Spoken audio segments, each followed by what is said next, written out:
Oi, pessoal, bem-vindos ao novo episódio do Medicast. E hoje eu tenho um enorme prazer de conversar com uma pessoa que não considero hoje nem cliente, já considero um amigo. Ele foi meu primeiro cliente. Ele é um médico que eu sempre admirei muito, desde a época que eu fazia eventos, a gente ficou amigo, sou amiga da esposa dele. E a história dele é uma história que é muito inspiradora, porque ele passou por muitos desafios. E hoje ele é um médico renomado, não só no Brasil, mas em muitos outros lugares. Então, hoje, com vocês, eu tenho prazer de conversar com o Dr.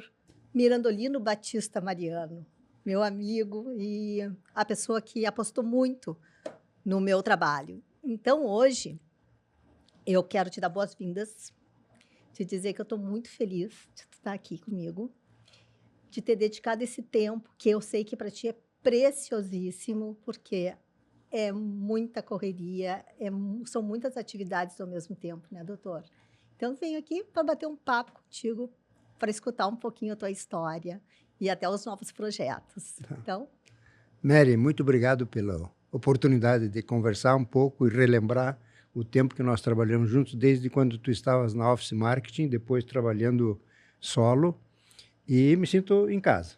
Ah, total, né? A gente conhece muito a história um do outro. Então, assim, para quem não conhece o Dr. Mirandolino, eu vou contar um pouquinho quem é esse médico, tá? O Dr. Mirandolino, ele é formado pela Universidade Federal de Rio Grande. Ele fez residência em urologia na Fundação Faculdade Federal de Ciências Médicas de Porto Alegre. Fez mestrado em nefrologia na URGS e doutorado em clínica cirúrgica na USP. Ele já foi presidente da Sobracil, presidente de vários congressos e chefe do Serviço de Urologia da Santa Casa. Ele é especialista pelo MEC e com título pela Sociedade Brasileira de Urologia. Ele tem o TISBO e é membro ativo do CBC, que é o Colégio Brasileiro de Cirurgiões. É reconhecido mundialmente por ter desenvolvido uma técnica chamada prostatectomia laparoscópica de Mirandolino.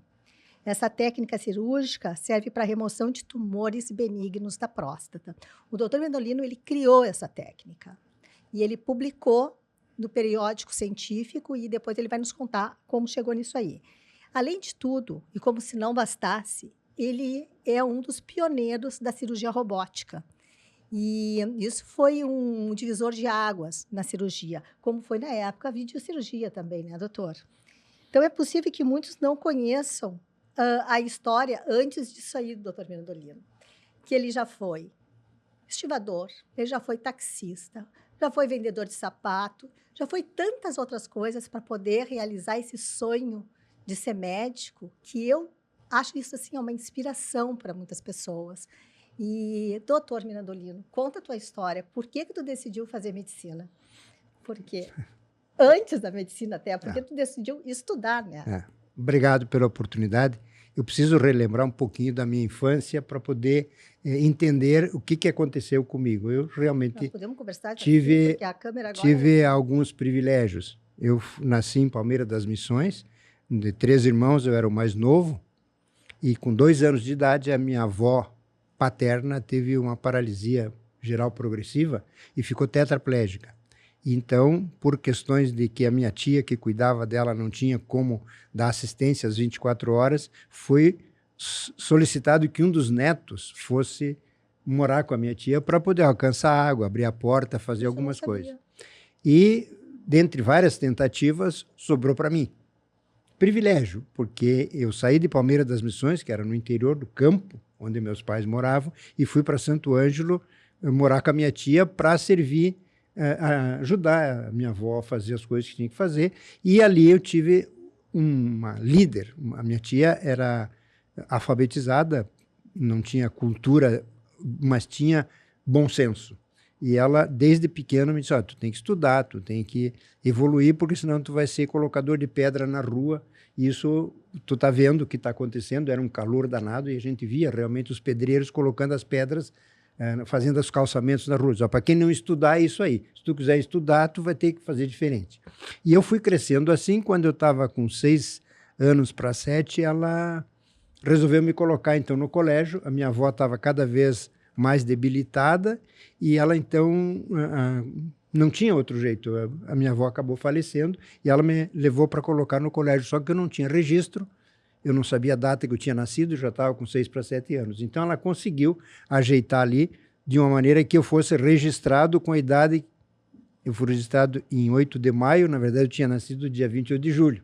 Mas nos cálculos, para o colégio me aceitar no primeiro ano, foi feito isso e eu fui registrado. Aniversário. Então, meu nome de Mirandolino, todo mundo pergunta, por que Mirandolino? Porque na época eles queriam me chamar de Miranda, era para ser Mirandoli, mas Mirandoli tinha uma loja em Palmeiras das Missões, onde eu fui registrado, que vendia roupas. Aí o escrivão disse, olha, melhor botar um outro nome, não o nome de uma loja.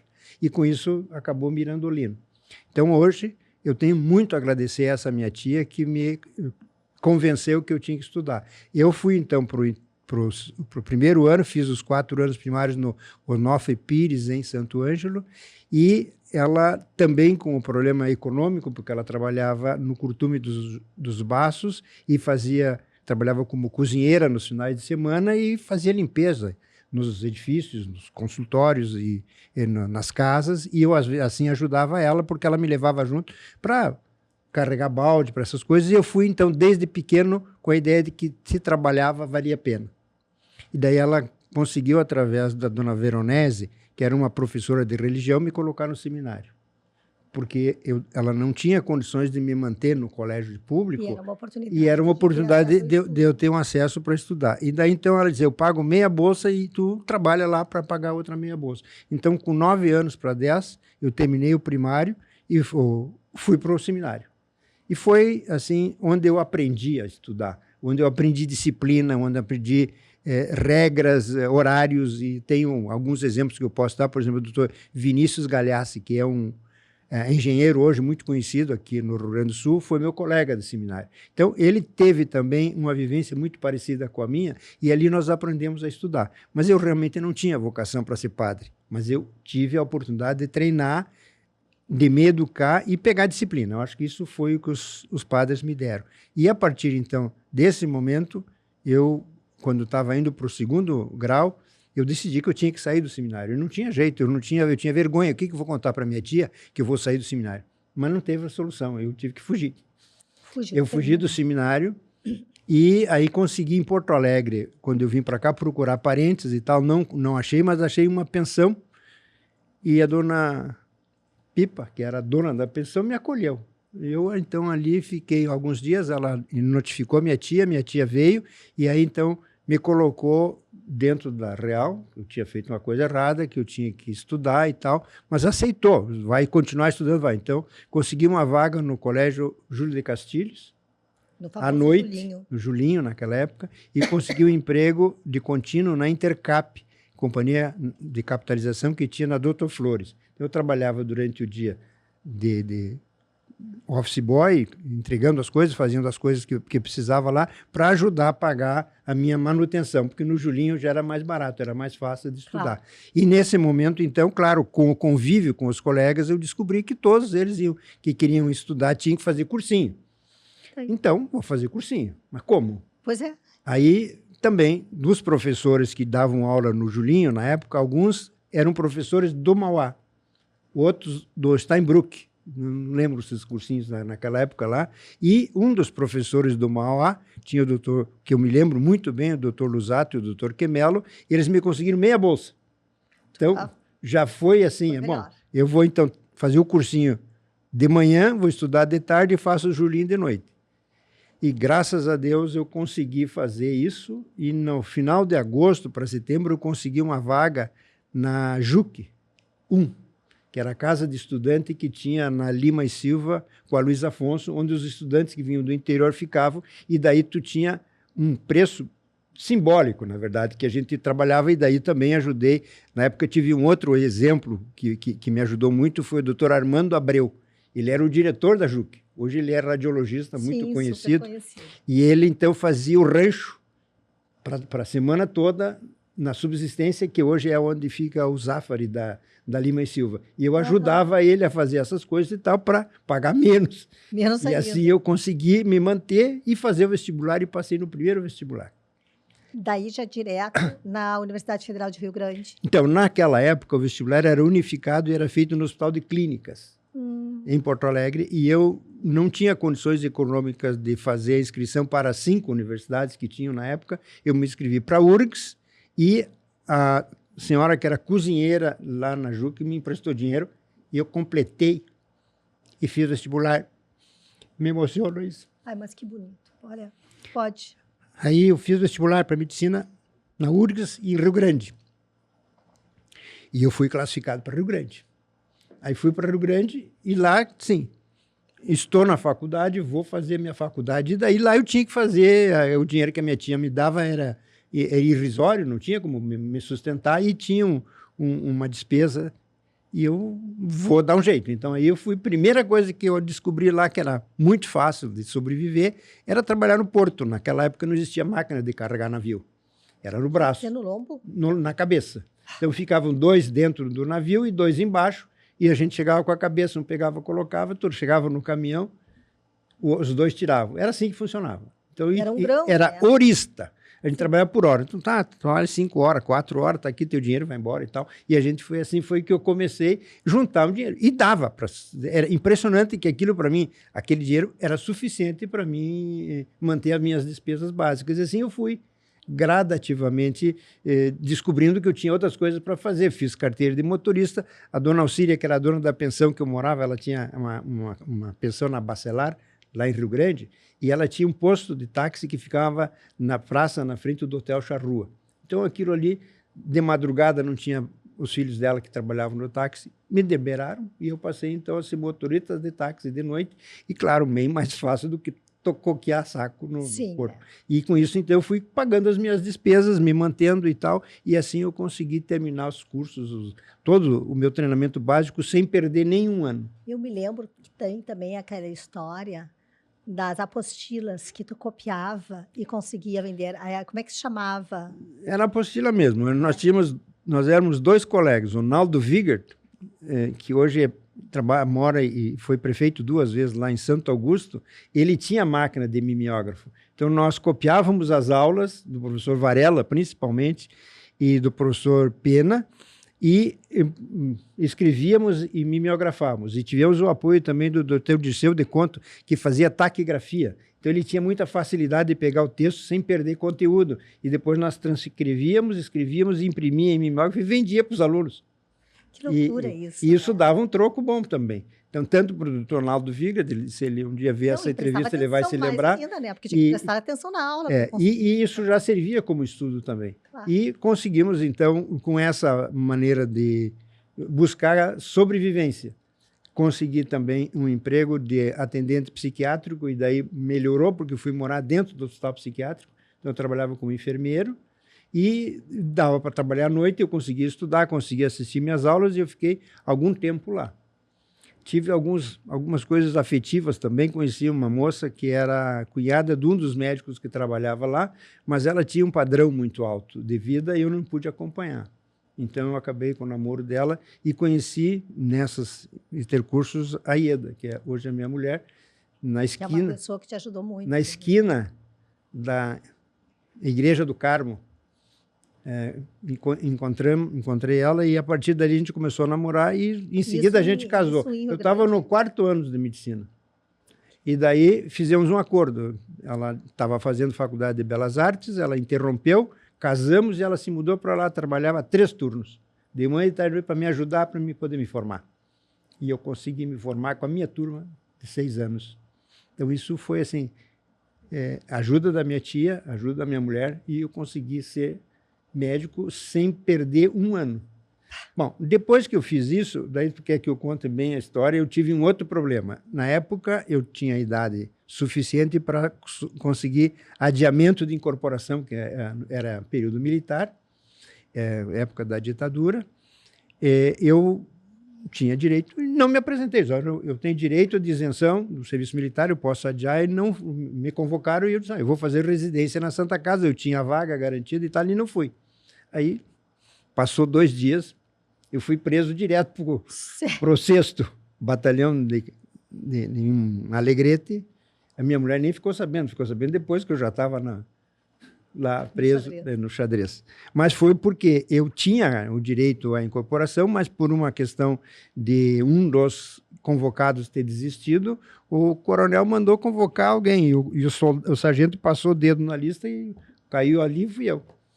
E não teve volta, eu fui para lá. No início eu fiquei muito revoltado, mas não tinha saída. Ou eu me acalmava ou eu não ia sair do presídio. Então, depois de alguns dias, eu entendi, não tem volta, eu tenho que obedecer, eu vou fazer isso aí. Daí, como eu tinha morado no hospital psiquiátrico e constava na minha história, o professor, o diretor na época, coronel Oldemar Melo de Albergaria, era um baiano, tu é psiquiatra.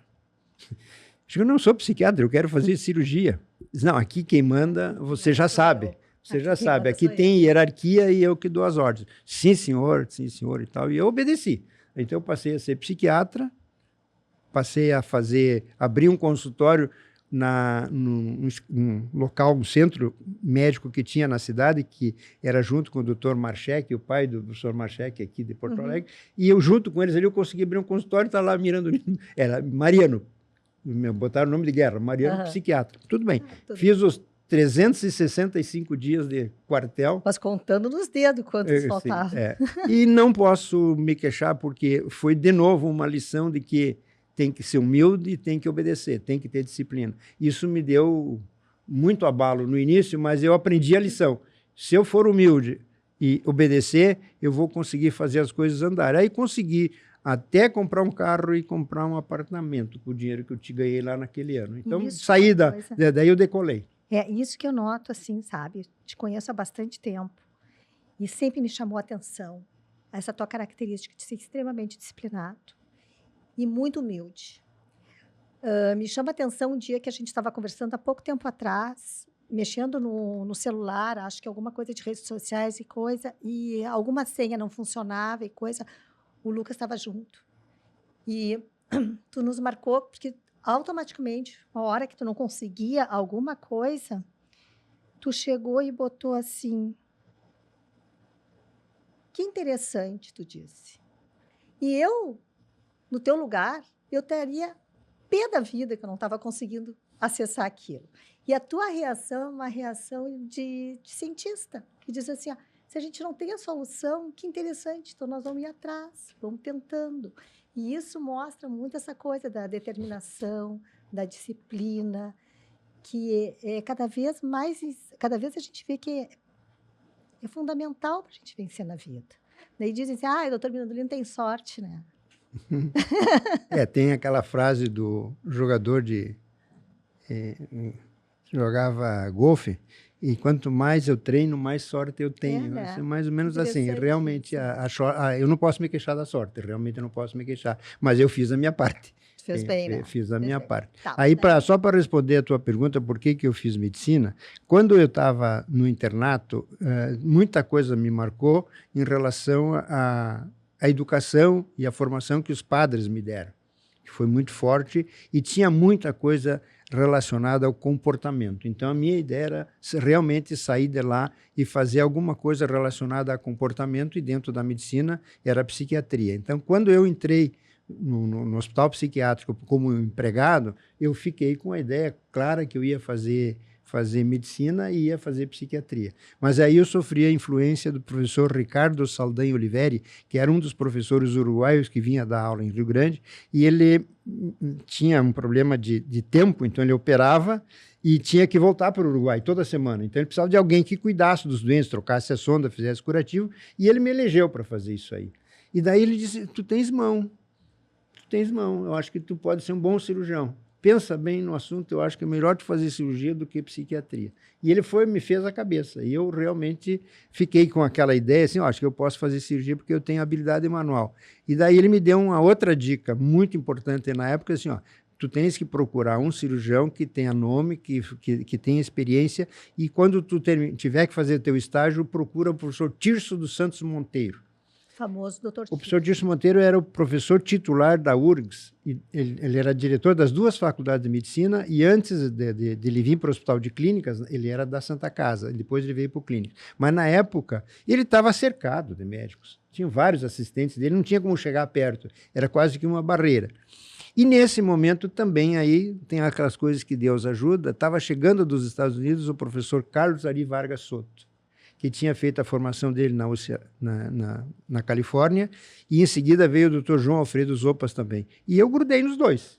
E foi aonde eu peguei, porque o Dr. Soto também, ele foi descendente de militar, ele tinha muita disciplina. Então, fechou. Eu me adequei facilmente a ele, trabalhei 10 anos como assistente dele, e ali eu peguei muito de disciplina e de conhecimento médico. E ele tinha uma característica, ele jamais admitia fazer alguma coisa que ele não tivesse certeza, convicção de que ele estava ajudando o paciente.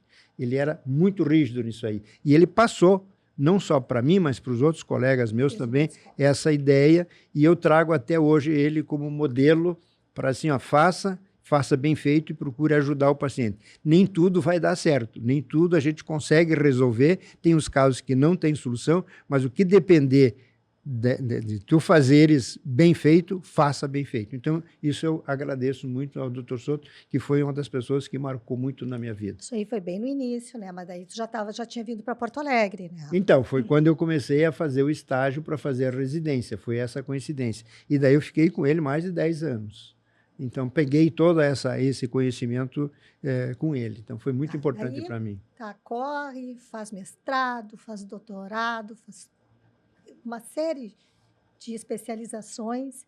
E daí chega pelo momento de começar a videocirurgia, que é um marco no campo cirúrgico, né? Porque antigamente só existiam cirurgias abertas, e num determinado momento, isso aí é 1900 e quando? Isso eu tenho bem ciente. Quando eu fiz a minha primeira ideia, terminei a residência, eu pensei, eu vou ser professor. Então, eu preciso fazer mestrado e doutorado. E daí, na época, era muito difícil, economicamente também para mim, eu fiz na URGS mestrado em nefrologia. E nesse momento eu conheci Antônio Carlos Pereira Martins, que era o professor em Ribeirão Preto. E ele disse, Mariano, se tu quiseres continuar a tua carreira, fazer mestrado, quiser fazer doutorado, me procura que eu te dou a mão. E daí eu fiz doutorado na USP em cirurgia. No momento que eu estava terminando o doutorado, saiu o artigo, isso foi em 1987. 1990, em La Coruña, na Espanha, teve um congresso de videocirurgia. O primeiro. O primeiro congresso que tinha cirurgia minimamente invasiva colocada. E no congresso de urologia, o professor Winfield apresentou uma cirurgia de colecistectomia, cirurgia de vesícula, e disse, isso aqui tem futuro, isso aqui vale a pena investir, mesmo sendo urologistas, e tem que aprender isso aí. Isso foi junho de 1990, em La Coruña, na Espanha. Eu vim com essa ideia de lá, comprei as fitas e tentei aprender a fazer. Não tinha. Só que a gente não tinha. Não tinha nada, não tinha absolutamente nada. E o aparelho que tinha, na época que eu estava no Mãe de Deus, o único aparelho que tinha era da ginecologia, e ele era só para ligadura de trompa e para diagnóstico, não existia para intervenção. Eu tive uma série de dificuldades ali, mas eu estava convicto que tinha que fazer. Digo, então nós vamos ter que aprender isso de qualquer jeito. Então tu também foi um pioneiro da videocirurgia. Então, aí eu me juntei, na época, criei com o Dr. Nelson Barro, que era um médico de Guaporé, e ele nos cedeu o hotel dele para fazer curso. Então eu montei um curso e convidava todo mundo, cirurgião geral, para te ter uma ideia de como a gente estava sem ter noção do que tinha que fazer. O doutor Sérgio Henneman, por exemplo, fez curso comigo. O Fernando Lucchesi fez curso comigo. Assim, de outras áreas. Mas eles, para me dar força, foram lá me ajudar e tal. E a gente conseguiu fazer que o curso fosse viável. E aí nós conseguimos esse segundo problema. Onde é que nós vamos estudar? Qual é o animal? É peixe, é porco, é ovelha, é cachorro. Então, ficamos procurando. E isso acompanhando a literatura internacional. Que na época não era como também hoje. não tinha nada. Então, a primeira cirurgia minimamente invasiva que marcou para nós o divisor de águas foi Kleiman, em 1990, que ele fez uma nefrectomia por vídeo, e isso foi publicado e passou a ser um marco. Hoje, assim, quando é que começou a cirurgia? Começou com a ginecologia, com o professor Kurt Zemm, na Alemanha, em 1983. Mas foi muito arrastado. Em 1990, a urologia entrou. Em 1991, eu já estava operando. Daí nós já tínhamos o centro de treinamento, eu ganhei muito apoio da da Stors, na época o representante era o Ivan Faraon e a Cristina Faraon, que me ajudavam com as torres para nós fazer os treinamentos lá. E aí nós começamos a fazer as primeiras cirurgias. E fiz uma associação, então, com o professor, na época, Pablo Miguel, e com a Lídia Rosi Medeiros, para ter um ginecologista, um cirurgião geral, e nós fizemos esse curso andar. E foi assim que eu comecei a videocirurgia no Rio Grande do Sul. Mas tem uma história de que no início não aceitavam muito a videocirurgia para uro. Isso procede? Procede. Não só na uro, mas na cirurgia geral também. Em 1990, exatamente nessa época, havia uma dúvida. Quem é que é o responsável pela cirurgia minimamente invasiva laparoscópica? É o endoscopista, que seria o que faz endoscopia digestiva, ou é do urologista? Do ginecologista. E essa dúvida existia. Eu tive proibição de operar no Mãe de Deus porque eu não era endoscopista. Eu tinha que provar que eu tinha doutorado para mim poder continuar operando. E daí nos obrigou a comprar uma torre, porque a torre do hospital nós fomos proibidos de usar. Então o Pablo Miguel e eu compramos uma torre em sociedade para nós dois conseguirmos começar a operar. Então nós começamos a operar com a nossa própria torre. Então aí ninguém podia segurar, porque a torre era nossa. Daí foi, né? E daí nós começamos a fazer as nossas cirurgias. E no destemido novamente. E daí fizemos a coisa andar.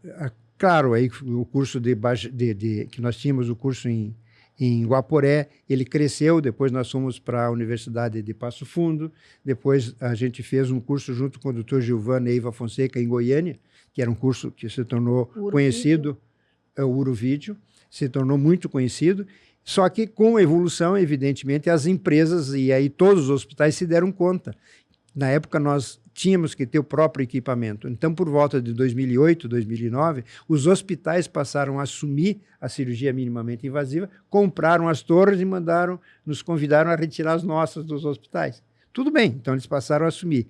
E daí veio o grande marco, que foi o IRCAD, que em 2010 começou em Barretos, que veio, então, patrocinado pela Stors e pela Medtronics, com tudo. Assim, 60 milhões de investimento, um prédio enorme com toda a infraestrutura, e daí os nossos cursos, que eram cursos pequenos, praticamente foram todos absorvidos, e aí eles passaram a dominar a parte de ensino e treinamento em toda a América do Sul.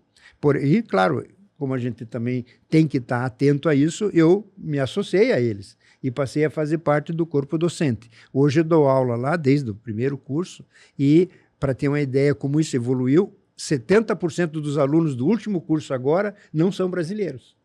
Já estão vindo de outros países. Porque no Brasil nós conseguimos também que fosse incorporada a cirurgia minimamente invasiva nas residências. Então hoje, Santa Casa, que eu dou como exemplo, o residente da Santa Casa sai fazendo todas as cirurgias laparoscópicas. Sai pronto. Então ele não precisa nem de fazer esses cursos mais, porque já está incorporado dentro da residência. E a Sociedade Brasileira de Urologia teve muita dificuldade de aceitar isso. Até hoje ainda nós temos algumas resistências, mas o mercado impôs e não tem volta. É que é uma evolução, inclusive de evidência científica. E em 2010, 2008, 2010, a cirurgia laparoscópica recebeu o grande privilégio de que passou-se a aceitar o robô como sendo uma complementação da cirurgia laparoscópica. Claro que o robô tem... O primeiro curso que eu fiz de cirurgia robótica foi em 2002. Eu fiz no sul da Califórnia, em Santa Bárbara, com o robô Zeus, que nem fabricam mais. Ele já saiu até de mercado. Mas a gente vem acompanhando para e passo. É só um braço, né? Não, aquele é o ISAP. O ISAP era um braço único que obedecia o comando de voz. E acrescentaram mais 3 braços e ele passou a ser o robô Zeus, que era o futuro. Só que a Intuitive, economicamente muito mais poderosa, comprou a empresa, que era Computer Motion, e transformou numa única empresa Intuitive, com todos os engenheiros, com todos os princípios que tinha, e desenvolveu a Intuitive. A reserva de mercado ficou 20 anos sozinha no mercado. Né? E vai ficar muito tempo ainda, porque eles estão investindo muito em tecnologia, e agora está liberado, não tem mais patentes, tem mais 3 robôs, na verdade são 26 robôs novos, mas já tem 3 a mais no Brasil. Tem o Versus, tem o Hugo Raz e o próprio Da Vinci, que sofreu um upgrade agora do Era S, SI, X, XI e agora tem o SP. Então está vindo assim muito pesada a tecnologia e nós estamos muito satisfeitos. Só que a China entrou pesado também colocando inteligência artificial nesse tipo de robô. Então hoje, por exemplo, o nosso robô aqui, que a Santa Casa tem o XI, que é um dos mais modernos hoje, que a gente tem treinamento, ele permite que o cirurgião fique até 15 metros longe do paciente. A China lançou um agora, que o centro de treinamento deles de Wuhan, que o cirurgião pode operar um paciente até 1.700 quilômetros de distância. Porque lá não tem o delay, aquele atraso, lá é menos de 0,03 segundos. Então isso está, assim... É uma tendência. Uma tendência mundial. E eu estou, como gostei muito da técnica de robótica, com o apoio da Russell de Campinas, nós estamos também desenvolvendo o primeiro robô médico 100% brasileiro. O doutor Mirandolino tem uma história incrível, porque agora ele é um desenvolvedor de robô, ou seja, ele foi pioneiro na robótica e hoje ele está desenvolvendo um robô próprio para cálculo. Na verdade, assim, a gente tem hoje 3 áreas muito importantes dentro da urologia.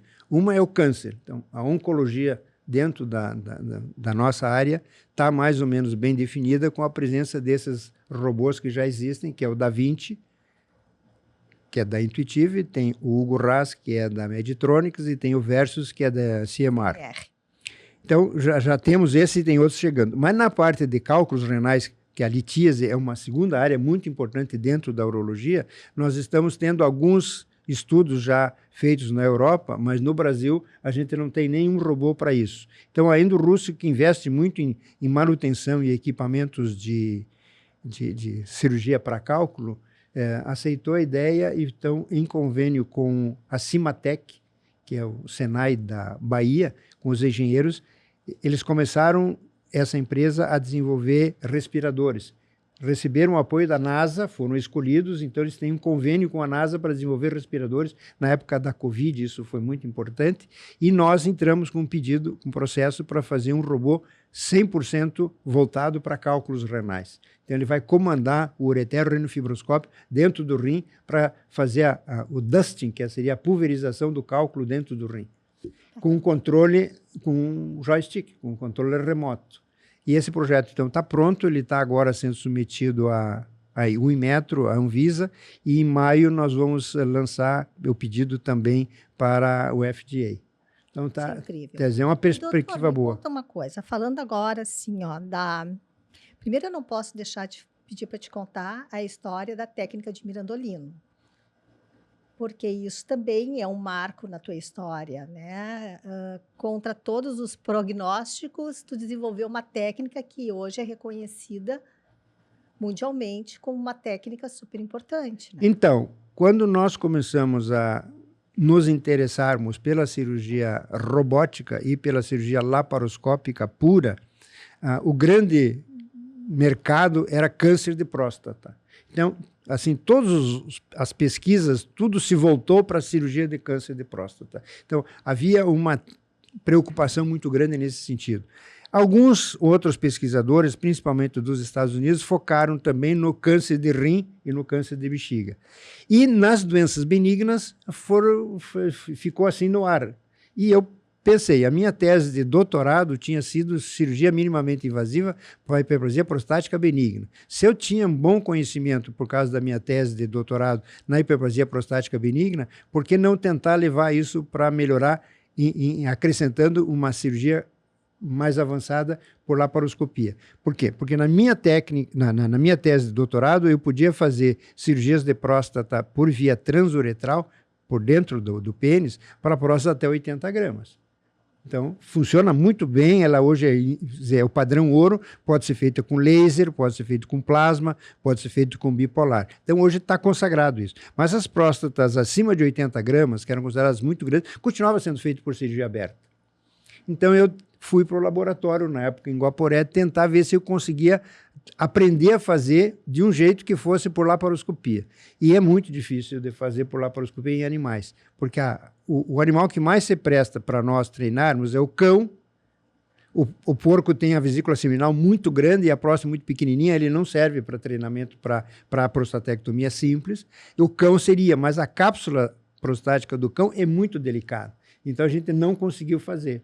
Então, não teve outro jeito, eu vou tentar fazer diretamente em ser humano. Então, eu fiz todas as tentativas, não consegui, e daí eu desenvolvi uma maneira de fazer a adenomectomia.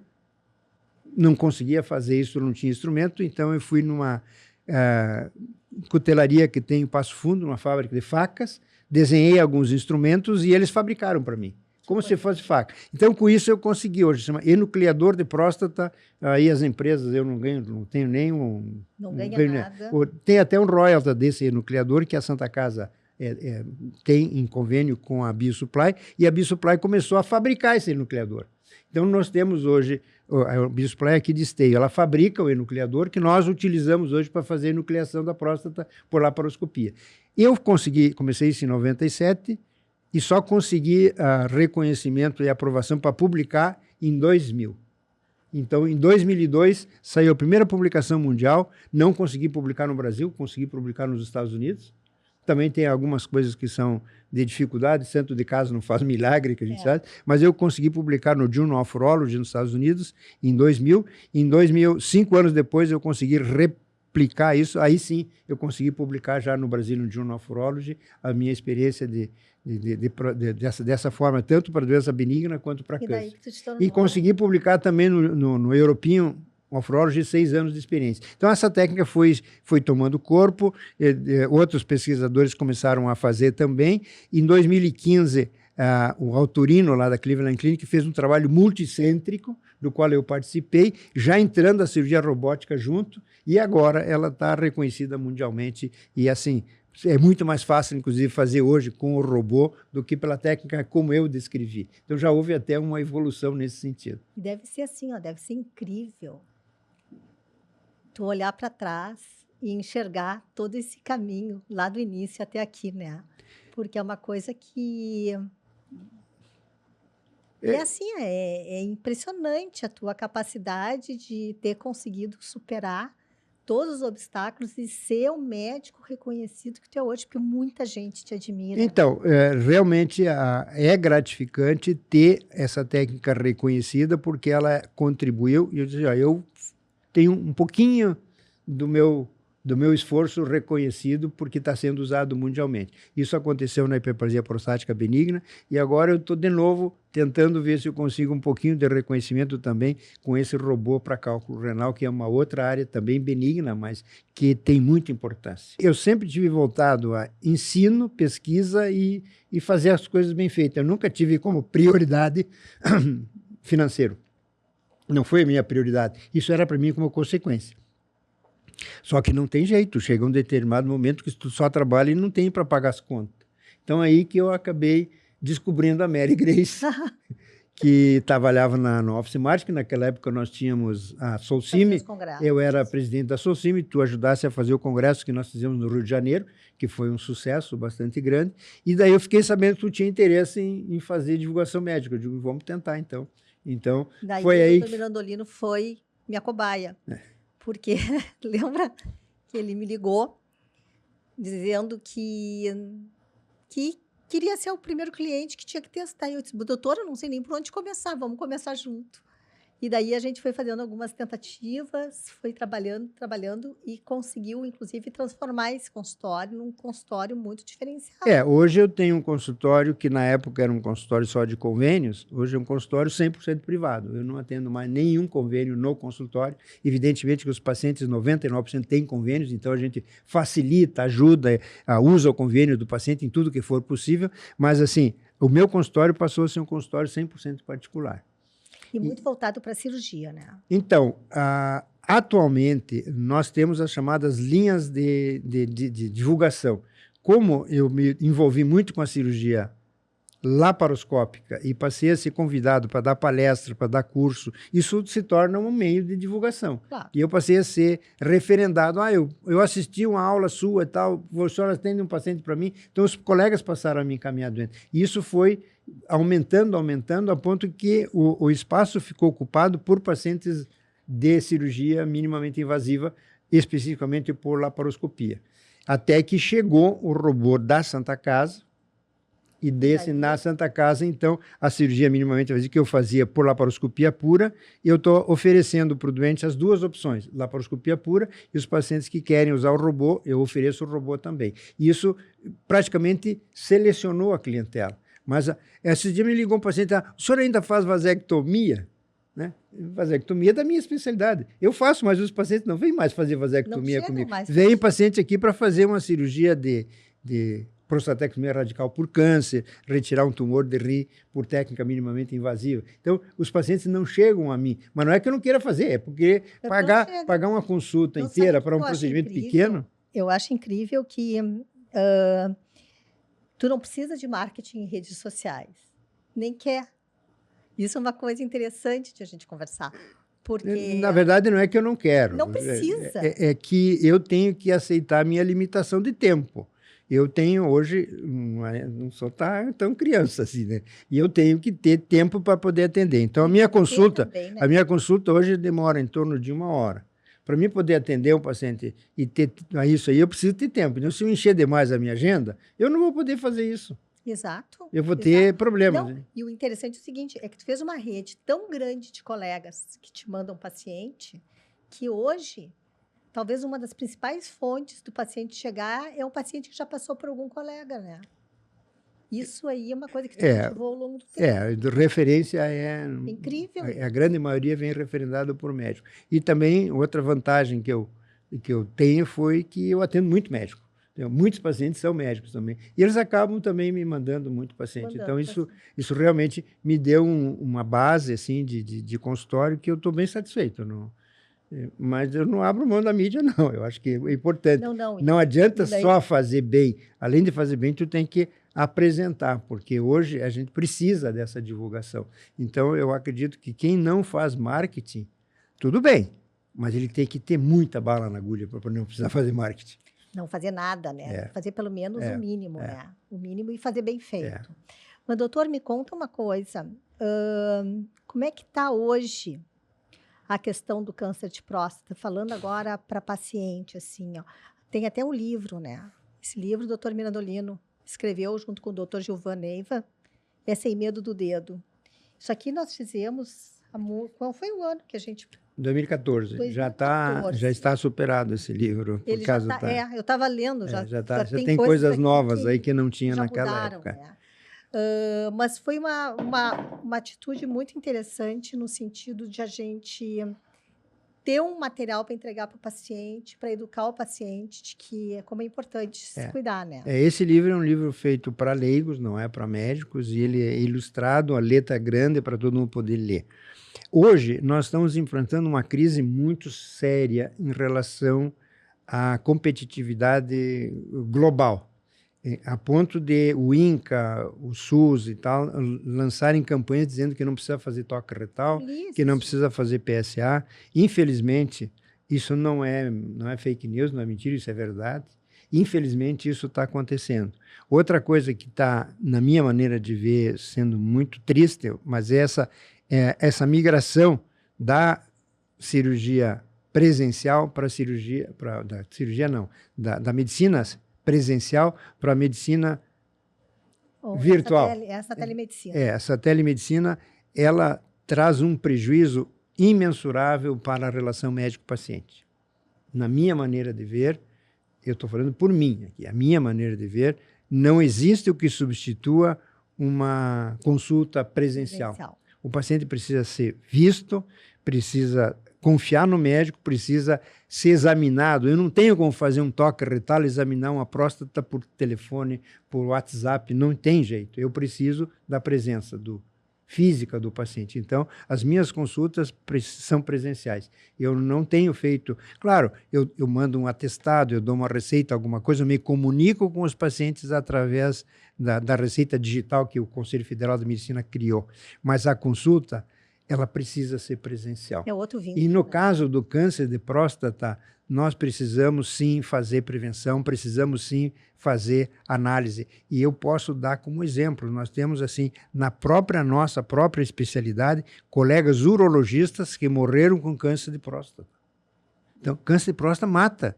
O professor Eric Wroclaw, que foi presidente da Sociedade Brasileira de Urologia, ele morreu de câncer de próstata. Então, dizer que câncer de próstata não tem importância sim, e precisa ser analisado. Outra crise que estamos enfrentando aí, grave também, paciente com mais de 80 anos não tem que fazer exame. Está velho demais, não vale investir. Isso está na mídia. Aqui até os 80 anos, depois não tem mais. Hoje eu atendi 2 pacientes, um com 89 e outro com 87 anos, leptos e faceiros, escrevendo, publicando, ativos. Como é que eu não vou fazer? Não dá oportunidade. Então, tem que tratar. Quem vai decidir se está velho demais e não quer investir em si próprio é o próprio paciente. Não eu dizer para ele, tu está muito velho, não precisa mais fazer exame de PSA, não precisa mais fazer toque, não precisa nada. Eu não concordo com isso. Eu acho que tem que tratar, sim. E esse é um direito que o próprio paciente tem. Tudo bem, o paciente tem direito de querer saber, tem direito de não querer saber, mas é o paciente que tem que ter isso, não eu impor como regra. Isso aí eu tenho visto, eu vi agora no próprio Novembro Azul, várias vezes apareceu em jornal de TV, assim, justamente o SUS não aconselhando a população em geral a fazer os exames de toque. Errado isso. Não tem como aceitar. Eu, quando escrevi esse livro, Sem Medo do Dedo, a ideia era exatamente, é um exame barato, ele está incluso na consulta, porque o paciente vai lá, ele não precisa fazer uma ressonância nuclear magnética multiparamétrica para fazer um diagnóstico de câncer de próstata. Mas a ressonância é superior ao toque. Mas claro que é, mas é muito mais caro, eu consigo fazer sem precisar gastar isso aí. Então, hoje, eu incorporei a ressonância. Se tiver a possibilidade da pessoa estar com câncer, daí tu vai pedir a ressonância. Eu incorporei a ressonância, faz parte do meu arsenal. Eu sempre peço ressonância para aqueles pacientes que têm suspeita. Mas, assim, muitas vezes eu posso fazer o diagnóstico só com o exame de toque. Perfeito. Então, são coisas que realmente... A crise que a gente está enfrentando agora vai ter um custo muito alto. Um custo lá na frente. Tá, doutor Mirandolino, me conta assim, hoje, como é que está o doutor Mirandolino como pessoa e como médico? E qual o conselho que tu daria para os colegas novos que estão entrando no mercado ou que já são médicos e que podem aprender contigo? Porque eu acho que o meu grande objetivo desse podcast é poder entregar uns insights, um conteúdo que seja bacana, bom para outros médicos. Porque eu noto que vocês são muito solitários, muitas vezes, nas decisões. Não tem nem muito como trocar certas informações de plano de carreira ou de troca de conhecimento com colegas. Então, queria que tu falasse alguma coisa para poder ajudar os teus colegas futuros. Tem um livro que circula por aí que chama Meta. Eu acho que vale a pena ler esse livro. Nós temos que ter metas na vida. Então, quando você pudesse ajudar alguém que está começando, dizer assim, tu tens que botar na tua cabeça que tu tem que criar algumas metas. Tu não vai ser médico especialista em 100% da medicina. Então, escolha uma área específica, ou 2 no máximo, e foque naquilo ali, te desenvolva naquilo ali e vai atrás para tu seres assim. Na minha maneira de ver, eu preciso ser o melhor, ou procurar ser o melhor dessa área. E procurar buscar conhecimento e procurar participar de congresso. Não adianta eu ficar só lendo na internet ou só lendo nos livros. Eu preciso participar de discussão de casos clínicos e a congressos. A gente precisa participar disso e ver o que os outros pensam, como é que os outros fazem. Se puder, visite outros países para ver como é que lá eles tratam, que a gente tem, às vezes, surpresas muito grandes em relação a isso. Então, assim, buscar conhecimento, eu acho que é uma das metas que todo médico novo precisaria fazer. Eu estou, atualmente, posso contar a minha idade, eu estou com 76 anos hoje e eu estou indo para o congresso agora, porque eu quero ver o que tem de novidade. Então, isso me mantém a busca de ver o que tem de mais atual para me oferecer para o paciente aquilo que tem de melhor. Eu uso muito nas aulas uma frase, na verdade, é o artigo 5º do Código de Ética Médica. Bem simples. Todo médico deve aprimorar, estudar e oferecer o que tem de melhor para o paciente. Ponto.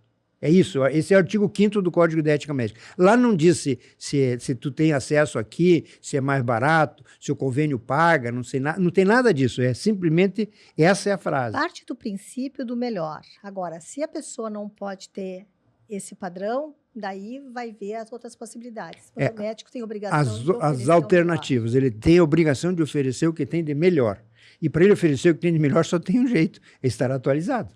Sabendo. Se ele não está atualizado... Esse volume que a gente está agora de informação, porque agora vai entrar a inteligência artificial. Então, já entrou. Então, hoje por exemplo, os pacientes chegam no consultório com o ChatGPT na mão. Uhum. Discutem comigo com o ChatGPT na mão. Eu vou consultar com meu amigo, que pega o celular e faz a pergunta. Isso já está acontecendo. Que louco. É uma coisa real. Então, essa evolução de usar a inteligência artificial para facilitar as coisas, eu acho que é muito importante.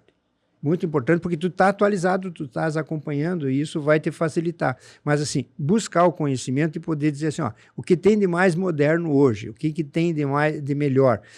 Eu vou pensar, vamos dar um exemplo aqui de material. Eu vou fazer um tratamento de cálculo renal e tem uma bainha de aspiração. O que é isso? Se o colega não leu, ele nem sabe que existe bainha de aspiração para fazer ureterorenofibroskopia. Bainha de aspiração vai aspirar o quê? Então, esse tipo de conhecimento, o paciente não, então ele vai ter que estar atualizado. Se ele leu, se ele está atualizado, essa bainha de aspiração não tem 2 anos de existência. Há 2 anos atrás não existia. Mas então como é que surgiu a bainha de aspiração? Porque foi criada agora e ela é uma novidade que a gente tem para oferecer. Outra coisa que a gente pode falar também na área da endurologia são os ureterorenofibrosscópios digitais. Atualmente, eles superam em 50% ou até mais a qualidade da imagem quando a gente vai fazer o procedimento, e ele é digital. Não se usa praticamente mais o ureterorenofibrosscópio analógico. Mas como é que eu sei disso? Porque eu estou continuamente me atualizando e tal. Sabendo, porque está muito rápida essa evolução. E essa evolução da tecnologia está muito rápida E a robótica mesmo. Hoje, como é que está para ti? A robótica, para nós, graças a Deus, a gente está acompanhando os congressos, participando das reuniões. Nós temos em torno de cada 2 meses um encontro. Esses encontros podem ser presenciais ou podem ser também através de lives, mas nós estamos acompanhando diretamente. A evolução da robótica tem muito a ver com a nossa atualização. Então, se pegares hoje, eu trabalho, é uma recomendação, inclusive, para quem está começando, a biblioteca RIMA. Não é o Google. O Google é muito bom, mas o Google tem muita coisa ali que a gente não pode seguir à risca. A biblioteca RIMA, sim. A biblioteca RIMA, ela é oferecida, por exemplo, no meu caso, eu sou um privilegiado. Aí outra coisa, eu sou privilegiado. Eu sou membro do Colégio Brasileiro de Cirurgiões. Quem é membro do Colégio Brasileiro de Cirurgiões tem assinatura gratuita da RIMA. São 2.000 revistas com os artigos em tempo real, instantâneo. Então, eu preciso saber o que publicaram a semana passada sobre determinado assunto. Eu faço a pergunta e ela me dá os artigos que foram publicados em ordem de data, desde ontem até 2 meses atrás. E eu consigo escolher quais os artigos que me interessam, daí eu vou ler aqueles artigos aí bem específicos. Então, assim, é uma recomendação, biblioteca RIMA para quem está começando. Eu estou comentando isso porque quando eu fiz o meu doutorado, em 1984, eu tinha que ir para a Bireme, entrar na fila, ficava 15 dias esperando para chegar um xerox do artigo da revista que eu tinha solicitado. Isso não faz muito tempo, foi quando eu fiz o meu doutorado. Hoje, eu tenho isso instantaneamente no meu computador e com a minha impressora do lado eu posso imprimir. Então, assim, hoje o conhecimento hoje, a informação é muito grande. O acesso à informação ficou muito bom e é acesso à informação sério. Não é qualquer um. Eu quero só meta-análise. Então, tu pega só a meta-análise, que foi estudo de vários centros que compilaram e tu tens a fonte, quem é que falou e tal. Tu pode escolher o autor, tudo. Isso realmente mudou muito. Então, para quem está pensando, tem que ter meta. E me diz uma coisa, teu dia a dia hoje é consultório, cirurgia, muita robótica? Na realidade, eu fiz uma coisa que, por causa da limitação da idade, eu trabalho de segunda a quinta. Então, eu atendo consultório de manhã e faço cirurgia de tarde. Só que isso nem sempre funciona. Por exemplo, o exemplo da Santa Casa. A Santa Casa, nós fazemos 3 cirurgias robóticas por dia. Às 6h30 da manhã, à 1 da tarde e às 7 da noite. Está lotado. Então, o que eu vou fazer agora? A minha mulher falou, vamos para a praia do final de semana. Infelizmente, domingo às 6 da manhã tem cirurgia. É o horário que tinha. É o horário que tinha, então eu tenho que aceitar. Então a cirurgia vai muito bem, obrigado, eu tenho bastante volume, então a cirurgia robótica ocupa bastante espaço. Então, mas eu faço isso de segunda a quinta. Bom, sexta, sábado e domingo, quando eu não tenho que entrar nesse esquema, eu faço filantropia. Por exemplo, dentro da divulgação da cirurgia minimamente invasiva, eu agradeço a Deus por ter me dado essa oportunidade de dominar bem essa técnica, então eu estou tentando ajudar os colegas mais distantes. Então, estou indo a Santarém, eu estou indo ao Paraguai, então eu vou uma vez por mês eu vou a Santarém. Então eu saio daqui quinta-feira, são 9 horas de voo, aí sexta e sábado eu opero com eles lá, domingo eu pego o avião e volto. Então o que eu estou feliz? Estou feliz porque eles estão operando sozinhos já. No início eu tinha que fazer toda a cirurgia, agora os médicos lá estão operando prostatectomia radical, estão fazendo a nefrectomia parcial, estão fazendo nefrectomia radical, e eu não preciso mais entrar em cirurgia, então provavelmente eu não vou precisar mais nem ir lá, porque eles estão andando sozinhos. Isso não é gratificante? Claro que Isso é muito gratificante. Ah, mas tu vai lá e quanto tu ganha de cada fim de semana? Eu ganho a satisfação de eu ter podido contribuir com eles, e eu trabalho com clínica privada, eu não me faz falta para minha família ou para mim, eu tenho o suficiente e isso me dá muita satisfação de poder fazer. Então foi o que eu comentei do Flávio Santinelli, que é um colega meu da Argentina. Nós fizemos um grupo, nós íamos desde o México até o Paraguai, fazendo mutirões de finais de semana para divulgar a técnica. Por isso que o Dr. Flávio Santinelli foi importante na minha vida também, que me ajudou a divulgar a técnica. Ele é argentino. E agora ele está sendo reconhecido lá pela universidade. E assim, para a gente até ir fechando esse nosso bate-papo, não é só dinheiro também, né? A gente tem que ter o dinheiro importante, ele vem como uma consequência de um trabalho bem feito, mas poder deixar um legado, poder ensinar, deve ser uma das coisas mais gratificantes que tem para o médico, né? Eu tive uma vivência como estudante ainda na Santa Casa com o professor Salanki. O professor Salanki era um médico húngaro e tinha a habilidade de tocar violino, ele tocava na OSPA. Ele morreu bem pobre, com 80 e poucos anos, mas era uma pessoa muito feliz, porque ele ajudava todo mundo ali da Santa Casa, e ele não tinha preocupação se ia ter dinheiro ou não ia ter dinheiro, ele ajudava muito. Aquilo marcou para mim. Então, eu acho que o dinheiro a gente precisa, mas ele deve ser consequência, não meta. A meta nossa é ser bom médico. Sensacional. Bom, eu acho que com isso a gente encerra esse nosso bate-papo. Eu podia ficar horas aqui conversando contigo, porque tu sabe a admiração que eu tenho por ti, como médico e como pessoa. E só que eu não quero tomar mais teu tempo, porque eu sei que tu deve ter mil coisas pela frente. Eu só queria fazer um comentário também, que sempre a gente tem que lembrar.